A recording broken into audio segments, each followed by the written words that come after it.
കേരള വ്യാപാരി വ്യവസായി ഏകോപന സമിതി കൊല്ലത്ത് നിർമ്മിച്ച ബഹുനില കെട്ടിടം നവംബർ 16-ന് ഉദ്ഘാടനം ചെയ്യും. ജില്ലാ എക്സിക്യൂട്ടീവ് യോഗത്തിന്റേതാണ് തീരുമാനം. സ്നേഹസ്പർശം കുടുംബസുരക്ഷാ പദ്ധതിയുടെ 3ാം ഘട്ടം ആരംഭിക്കാനും യോഗം തീരുമാനിച്ചു.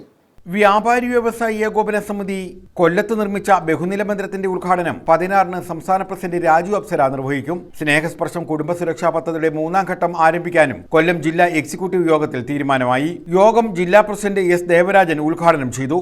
അതിനുവേണ്ടി സഹായിച്ച കുറേയേറെ ആളുകളുണ്ട്. അവരെയൊക്കെ ഇപ്പോഴും അഭിനന്ദിക്കുന്നു. അതോടൊപ്പം തന്നെ അതിന്റെ ഉദ്ഘാടന സമ്മേളനത്തിലും പ്രത്യേകമായി അഭിനന്ദിക്കുന്നതായിരിക്കും. തരാത്ത അംഗങ്ങളെ നമുക്ക് തന്നെ ഒന്നും പറഞ്ഞിട്ട കാര്യമില്ല. എൻ്റെ കഴിവിൻ്റെ പരമാവധി അവരോട് എല്ലാ തരത്തിലും സ്നേഹിച്ചും അപേക്ഷിച്ചും ഒക്കെ നോക്കി. പക്ഷേ പാലം കുളിന്ന് കുലുങ്ങിയാലും കേരളം കുലുങ്ങില്ല എന്ന് പറഞ്ഞതുപോലെ ഒട്ടും കുലുങ്ങാത്ത ആളുകൾ ഉണ്ട്. അത് അവരവരെ തന്നെ മനസ്സിലാക്കി കുലുങ്ങാണ്ടതായിരുന്നു എന്ന് അവിടെ വരുമ്പോൾ ഒരു പക്ഷേ നമുക്ക് തോന്നിയത്. ആ വ്യാപാരപരമായ പണി നടന്നുകൊണ്ടിരിക്കുന്നത് കണ്ടിട്ടില്ലാത്ത ആളുകൾ എന്ന് പറഞ്ഞു. ജില്ലാ general secretary Jojo K Abraham report അവതരിപ്പിച്ചു.